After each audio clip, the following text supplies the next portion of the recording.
Hello everyone, nice to have you all back for another episode of our 107 channel. Today's topic, part 1 of 2, monovalve, duovalve repair. No cold air, lousy climate control, here to find the culprit, how to solve it.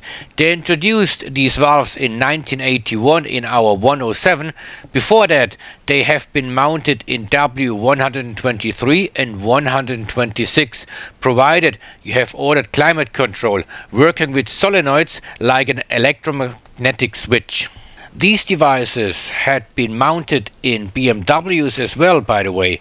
I have unbolted my monovalve already. Hey, yes, I got a 560 XL US version. There should be having a duovalve. No, only a monovalve was being mounted. Having a monovalve, you can control temperature only with one switch for the entire cabin. And with a duovalve, you can alter temperatures separately for the driver and the co-driver.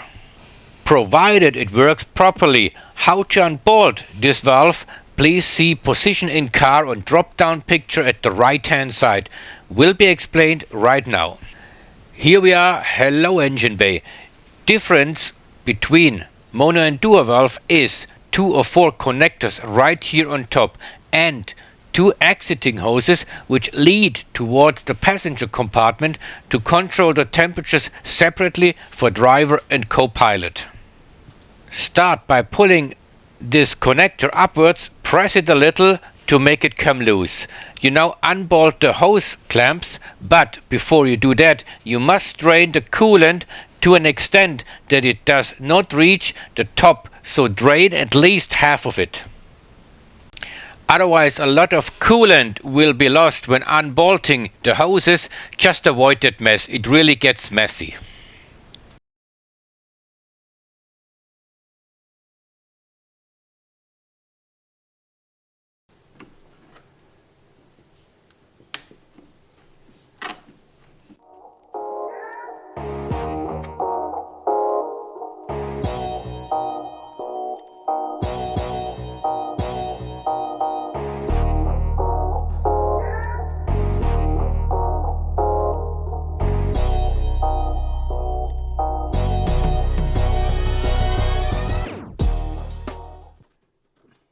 Both hose clamps are being unbolted. To make it easier on us, we unbolt this bolt here, which has size number 10.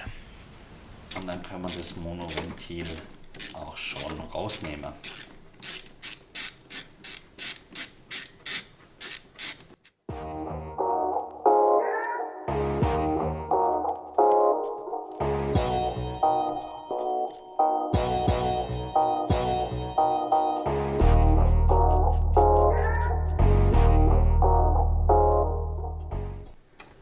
Do not unbolt this short hose here, not necessary to do that. Use some cloth which absorbs the leftover coolant which is inside the valve and that short connecting hose to avoid a messy workspace. You then just pull the short hose towards you to make it come loose from the metal. Only wet fingers, so nothing serious. This is it, hello monovalve. Let us take it to the workshop to dismantle it. Welcome to my workshop. So, if temperature control is not functioning properly, before going through this ordeal unbolting the mono or duo valve, I'm just joking, actually it's a piece of cake, check if it gets all the right voltage, because if the circuit is not working to create a magnetic field inside the valve assembly, the rubber membrane and plunger cannot move. Solenoid is the keyword. If the circuit is interrupted, there is no voltage for solenoid. Therefore, the valve is completely open and you get constantly hot air inside, whether you want it or not, because the hot water is warming up the heating radiators. Therefore, disconnect the cable from the valve. Attach a multimeter to the connecting pins of the valves where you have just disconnected the cables, and check voltage and functioning. Just put your key to position number 1 to have some power and turn the control wheel from maximum to minimum. Let me repeat, when on maximum no voltage in cables means an open valve and therefore a retracted plunger in that valve. Therefore hot water is reaching your heating unit. When the control wheel is on minimum, you should see 12 volts on the display of your multimeter, which creates a magnetic field to make the membrane and plunger to slide in position to stop that hot water getting to the heating radiators. Therefore, check the electrical circuit right away before you start bolting. And when you need to unbolt the valve, you need to drain the coolant from the bottom of the radiator. And if you forget to do so, all the coolant will splash from the hoses of your valves and will flood your garage for sure. Avoid that mess, check voltage first. Let me demonstrate to you how this valve is working. We will have a close look.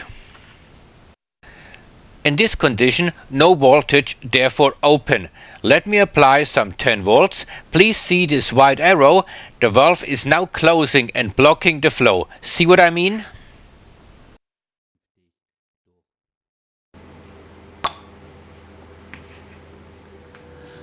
This is about it. Unbolting the valve and demonstrate its functioning. And what to check before getting your hands dirty, voltage or no voltage. As you see, this one here has already been disassembled. In the next video we do this job together. How to do it right and what to avoid. Please see picture on the right, and with a 99% it is the rubber sleeve that breaks into pieces. How to change that rubber is our topic for video number 2. Hope to see you again for another episode of our 107 channel. Hope to see you around next time. Bye bye everyone. Thank you for watching. Ciao.